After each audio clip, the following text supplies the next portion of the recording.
everyday witches emerge from the shadows of secrecy.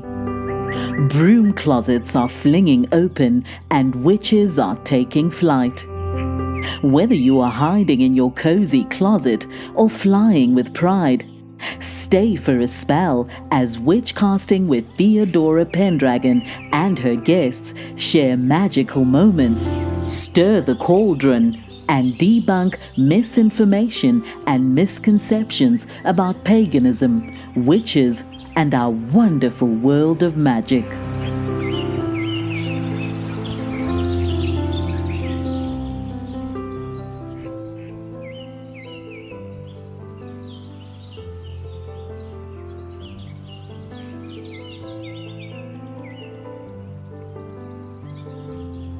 Hello, I'm your host, Theodora Pendragon, and my special guest today is a repeat guest.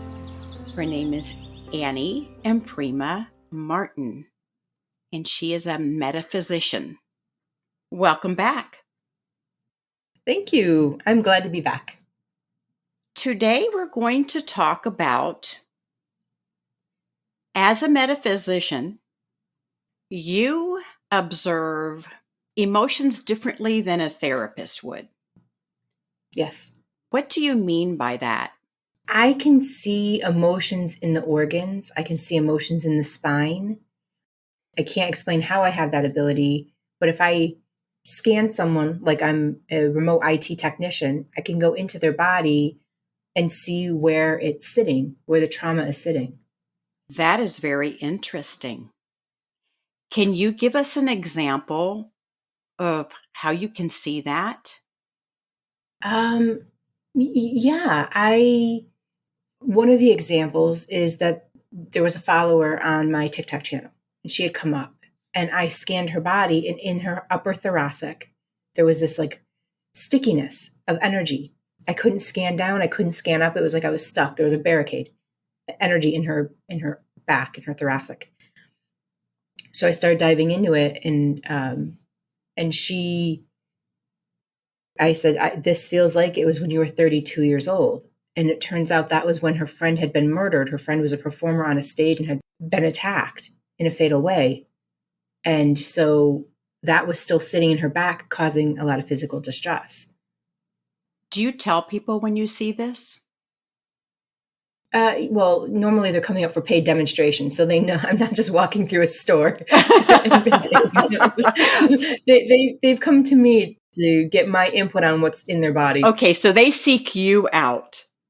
Yeah. I mean, I could go into the store when we were in the pandemic.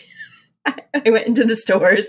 That was very, very interesting. A lot of stories from there. Well, let's talk about that. During the pandemic, what did you see? Well, first, right at the brink of the pandemic, two things happened. One, I got a vision as if I were a Native American elder. And I had my small tribe, very small group, and we were all elbow to elbow linked in one straight line. And I saw me as the elder in the center moving the tribe through the cloud. It was like you just move through it and you get to the other side, like buffalo do. Buffalo, when there's a storm, buffalo recognize that it takes longer to run from it than it does to charge through it. So buffalo will run into the storm because that's the fastest way out of the storm. So that happened. And then I also had a program called Empowering Empaths that was running right before the pandemic. We were starting to do it. We heard the rumble. So by the time, and the Empowering Empaths was like 9 a.m., 9 p.m. Pacific, we had different psychology topics of how to move through uncertainty. So by the time the stores were closed here in Nevada, in Las Vegas, I had already been primed to use this as a research or to use this for observation and not to be a participant in the fear of it. So I would walk into the store and I was like a child fascinated with what was happening because I'm watching people, I'm watching their behavior, their shoulders coming in. I'm watching comfort foods fly off the shelf. And so I walked in not from a perspective of, oh my gosh, I'm going to get germs. And it was just very different. It was like I had a separate set of instructions and I was sent in to just observe behavior. And one of the interesting things that happened was a tiny store called Sprouts. It's like a little shop here in Las Vegas, and they're around the region. They're kind of like a Whole Foods, but smaller, for those wherever they may be listening from.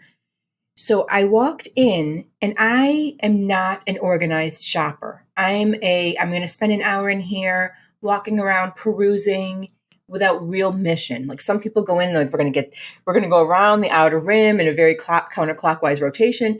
No, I'm like zigzagging and like, there's cookies. Oh, I probably want milk with that. Let me go over and get some almond milk. And I zigzag. So for you, shopping is an adventure. It's an adventure. Like like I want to try something new. I always want to leave the store with something I haven't tried yet. So, whether it's some exotic fruit or something, or a new cookie brand. So I know my pattern is not standard. So I was going through, and because I was in so much joy, and I'm smiling because this is like research for me. This was exciting. Did you feel like you were at the zoo? Like I was at the zoo. It's like, because I'm watching the food go off the shelves. I'm seeing people that are kind of stressed out. So it's from a psychological perspective, I'm observing human behavior in real time, not from an academic book or from a past study, in real time. So I naturally was in a higher state of excitement, which was the absolute opposite of everybody else in the store, who was, the essential workers were very worn down looking, and people had their masks and their gloves and they're sanitizing everything. I just walked in the store I had to wear my mask because it was state mandate, but I'm perusing and observing. And so one of the weirdest or most fascinating perhaps is that because I was emitting joy or coming from a higher place of excitement and I shouldn't say excitement, not like I was bouncing up and down like a kid in a carnival, but it was more of just being so grateful to be able to observe human behavior, because this is a lifetime opportunity. We're not going to see this happen in this way again. I would go up and down the aisles, and I realized I was creating a train of people, like 3 or 4 other shopping carts of people were following me, cutting across from the cookie aisle over to the produce, back down to the bulk nuts. Was it your energy? Probably was. Because in the midst of absolute chaos, what is our inclination is to seek the stability, to seek the one that has more control over the situation. It's like a pack of wolves. So you were the alpha dog, and they all followed you. And then you guys became a herd of buffalo. Until I recognized what was happening, because, as a female, when certain people follow you erratically down different aisles, you might think initially that there's a stalker or something weird happening. Right. So I noticed this train, and Sprouts aisles are very narrow. It's not like Whole Foods aisles or major supermarkets. They're very narrow. So 2 shopping carts have to be cautious passing each other in these aisles. So it's very easy to notice when people are following you, because they have to be like they're taking left turns down the aisle to follow me with caution. So you came from a position of no fear. You had no fear. Okay. No fear. Mm-mm. The people who followed you, Mm-hmm. were they fearful? I'm going to assume that they had a lot of fear based on the glove wearing, the double masking, or just like the curled in, how we shrink when we are fear, or what we either become like cats where we curl up our back, we take up more space and we look angry, or we come into an internalized state. So through body language and the items that they chose to use in shopping, I'm going to assume so. And it wasn't until I realized what was happening, I stopped moving, I turned around and I looked at them all. Did they all disperse? Like they broke state and came back to the moment. It's like they were in a trance. Yeah. Yeah. That was that first snapshot of, oh, how easy it is to become part of a mob mentality with an unhealthy leader. Because we're not even consciously aware that we're following people. For example, a cult leader can attract... Very charismatic. Right, very charismatic, appears very confident, attracts weak people looking for their community. Would you agree with that? That was what I saw in that moment. And I thought, oh my gosh, how easy is this? And no disrespect to people, because if we're not made aware of it, we're not taught about that. If we're not taught about psychology, and most of us are not, we don't even know that we're playing into mind games. What else did you observe during the pandemic?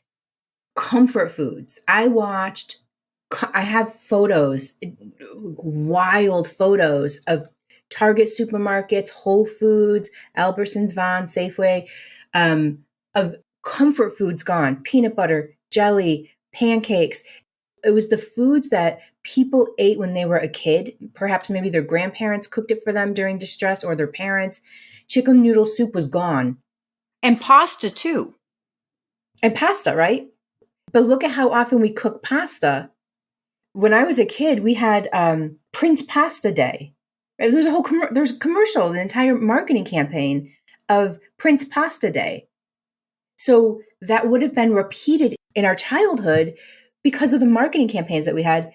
It was set to be a comfort food because it was instilled as a weekly tradition.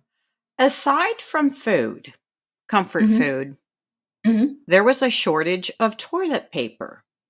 What do you have to say about that? I have a lot to say. I did in my Empowering Empaths, I did an entire episode on toilet paper. We're such a first world country. Most of us have never traveled to the Middle East or to Asia where there isn't toilet paper. So we've never had to use a bidet. We've never had to use water to clean ourselves. We've never had to eliminate in a hole rather than a toilet. So we don't know, or many of us have never even gone camping where there is no, you have to use your tool and you shovel and you bury. We've never had to have those inconveniences to know what to do next. So what we were taking away is people's comfort. Toilet paper is not a necessity. It is not. We weren't saying, hey, if you have washcloths, cut your washcloths in half, use them, and then put them in a bucket with soap and water and then put them in your washing machine. We as a culture did not know what to do. And we do not like being uncomfortable. We do not, as a society, we have not grown up in the second and third world country conflicts to know what discomfort is. We don't know rolling power outages. We don't know the microadrenaline of potentially getting attacked by artillery. We live a very comfortable life. So when we take toilet paper, a seemingly insignificant commodity, and we remove it from the equation, people lost their minds. They sure lost did. Their minds.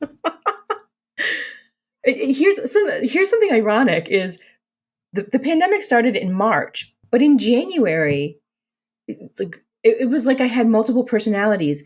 I went to Costco, I bought cleaning supplies and toilet paper. Case of Costco. Forgot 2 weeks later, bought more cleaning supplies and a case of toilet paper. And I thought I was going crazy. Like, how do you forget carrying out this giant 36-roll toilet paper?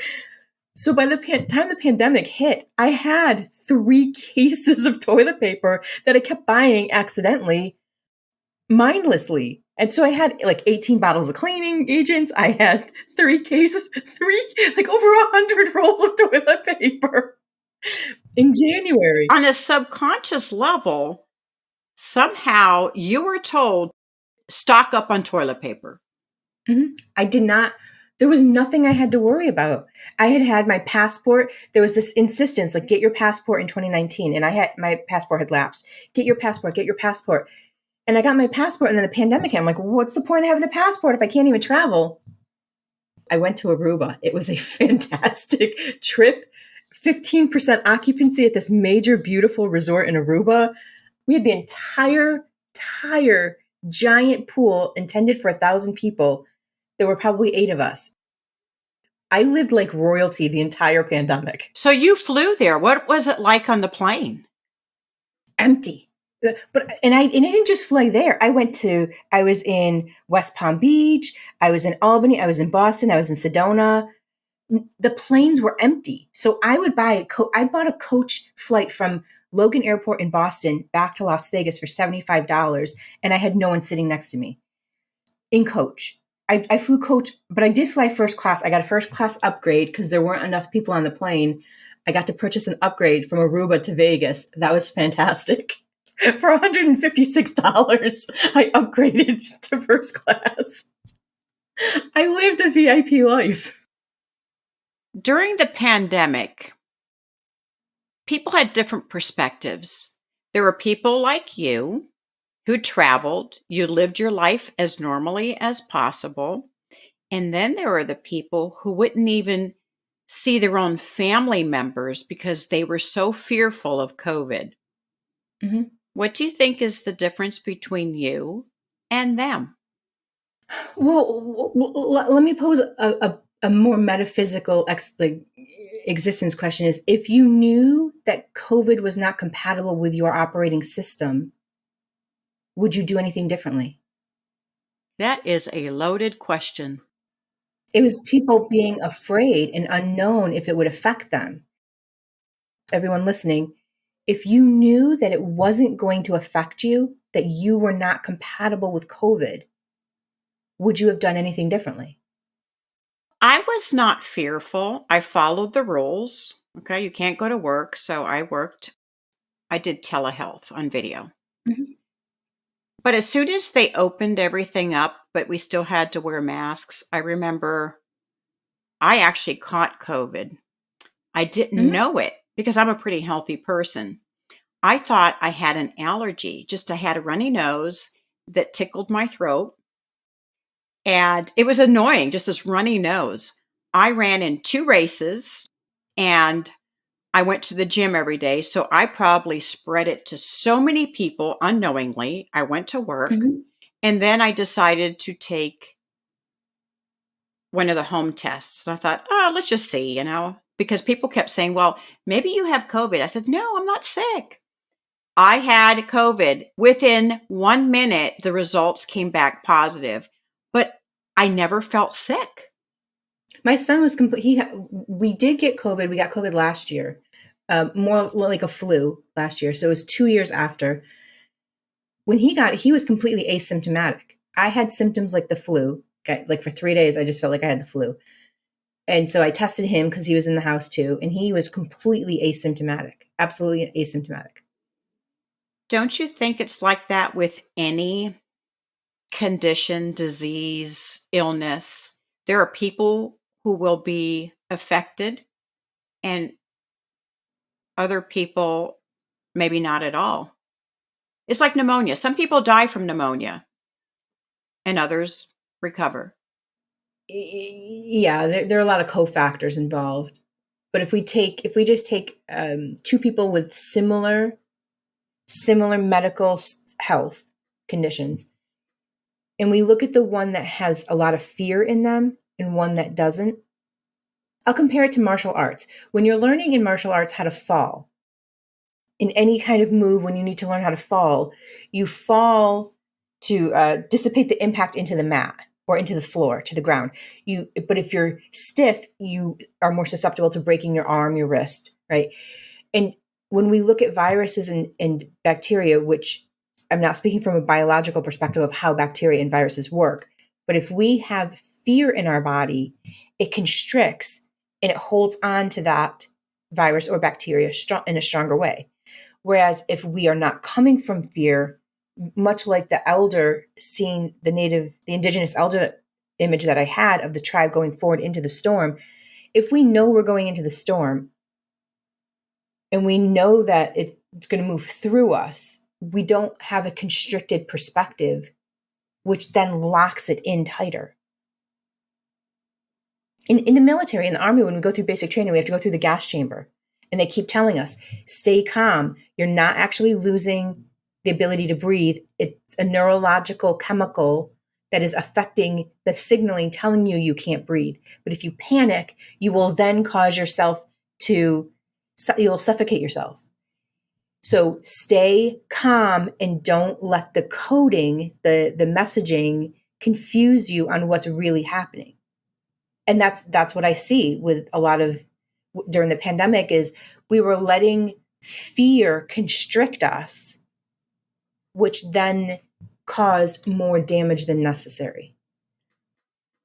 Would you agree that fear can affect us in many other ways? For example, fear of not making enough money or having enough money can actually attract that negative energy where we could have financial difficulties, or fear that you're in a relationship and that person's going to break up with you. Because of that fear, that's actually what will happen. We're creating the coding and then we're sending out through the neurosynaptic pathways, the messaging, like we're sending it through the tunnel to arrive at its destination. That's a very good way to explain it. Perfect explanation. Yeah. Like positive psychology is really about the optimism. It's like, yeah, you're going through hard times now, but stay focused on getting through it. Stay focused on moving through that. From positive psychology is the power of optimism. And we see this in neuroscience of, yes, we're acknowledging things may not be the way we want them to be at the moment, but if we continue stepping forward, we will eventually arrive at the destination. That's how magic works. That is how magic works. No magic wand required. Magic is science. It is. It is. Isn't it amazing how these ancient ways that were so like dismissed and science is so much, I'm like, but this is science. You don't know how this is science. This is science. It is. The power of the mind. Whew. Can you give us any more examples of what you observed during the pandemic, some of the behaviors?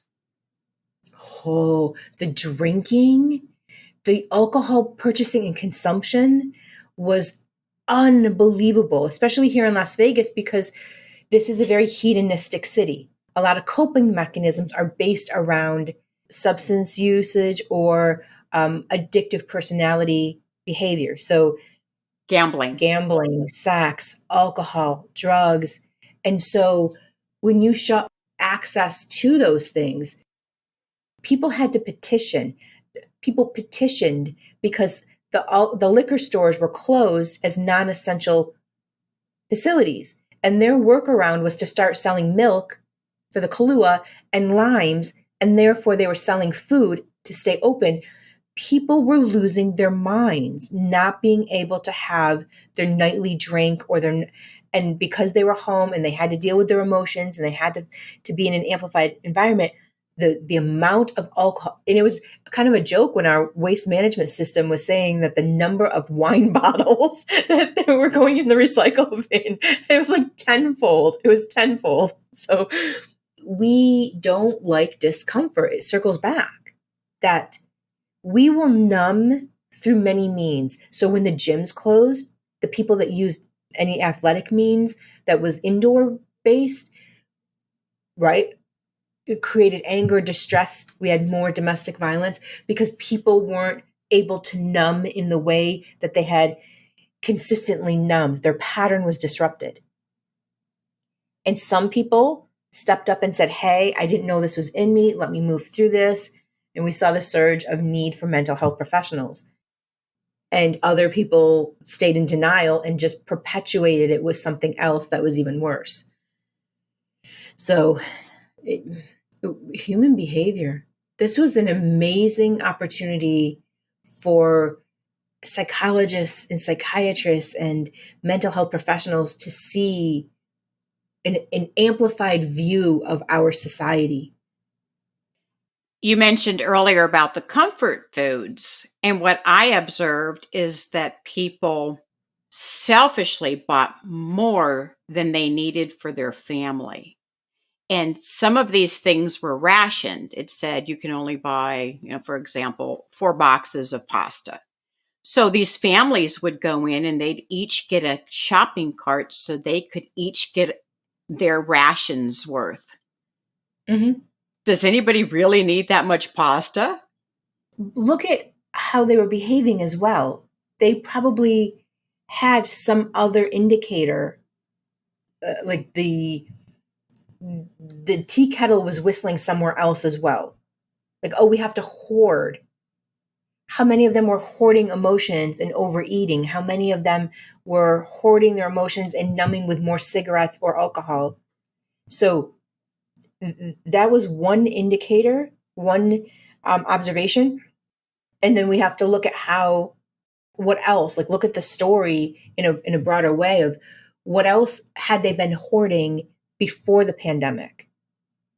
How many of them had stomach digestive issues? How many of them had heart conditions before the pandemic? This was perpetuating it. And so they needed more numbing agents, whether it's food or something else, to sustain the, I don't want to say denial of emotions, but the surplus of unaddressed traumas or emotions within them. Something that I observed, how much money people spent on eBay and Etsy. And I was guilty of the same thing. I had lots of time to look on Etsy. Mm-hmm. Oh, I want one of those. I want one of those. I want one of those. And most of the people I know said the same thing. Mm-hmm. My business boomed during the pandemic because I was so calm. My business, that was really the catalyst for my business doing what it does. Tell us about your business. So in case someone hasn't heard your previous episode, tell us your business and how that boomed during the pandemic. I work in human energy. I show them how to feel and see and understand their own energy system. And I see people as physical beings, length, width, height, 3D, but inside an energy system rather than a physical being with a soul inside. I see the whole energy system with the physical center. So I teach people how to feel the layers off of their body. I teach them how to scan their own body to self-heal. And I do that, do this all on TikTok. But at the time, it was not on TikTok. It was during the pandemic. I was on Clubhouse, which is an audio-only app. I help people understand who they are at a 4th or 5th dimensional reality. When we go into length, width, height, time, space, 4th and 5th, we have access to much more information because we're adding that extra variable in the math formula. So I, at the time, thought I was in-person only. I was only taking in-person clients in 2019. Virtual wasn't an option. That wasn't a thought. It wasn't until the pandemic and we all had to shut down and I started offering classes online and I started showing up on social media apps and my business went viral through virtual means. So you changed your whole business model. Yeah, I was in person only because I could not conceptualize how I could feel someone's energy virtually. And through what I'll say force, I was forced to pivot. I was forced to adapt, and showing up online to do the sessions that we were offering for free. We did 50 days at 9 a.m. and 9 p.m. of different topics for people to show up to help them cope. So it was like, here's a psychology study, like Karman drama triangle and the empowerment dynamic. And we talked about different TED Talks and psychology studies and our conversations about the maps of consciousness and emotions. So people were already working with me by means of me showing up that I recognized I could do this virtually. And actually right now, because I'm so virtual, I'm much, much stronger virtually. Really? How can people find you? Find me on TikTok. You can search for my name, Annie Emprima. I don't think Martin is on it, but it's Annie Emprima, Doctor of Metaphysics, or on One Emprima, ONEEMPRIMA.com. If anyone searches Annie Emprima, there's only one of me. And I'll put that information in my episode notes. Is there anything else you would like to tell the listeners about energy, fear, positive thinking, all that magic they put out in the universe? Sometimes the most magic we can do is stay neutral. If we can't feel love and joy and peace and gratitude, at least come to a neutral state of nothing. Because if we stay in fear or shame or guilt for too long, it creates distress on our body, which makes us more susceptible to other things. Those things become the third variable, and we don't pay attention to why. The best thing we can do sometimes is the magic of going into neutral. The first thing that comes to my mind when you say staying neutral, to me, that tells me to take life one step at a time, not worry about the future, just live more in the moment and appreciate what we have. Yeah, like a car, right? We can move it into reverse to go back in time. We can move it into drive to go forward, so to speak, in time. When we're in neutral, we're in a rolling movement. We're not using the transmission to bring us in any one direction. So staying neutral and just taking the emotions and putting them on the table and looking at things more from a research perspective of what can I learn by being right here, right now. Absolutely. Well, thank you for another episode. I love being on your podcast. I love this. And I love having you on my podcast, and you'll have to come back again. Oh, definitely. Definitely. That's a date. Thank you so much, Annie. Theodora, thank you.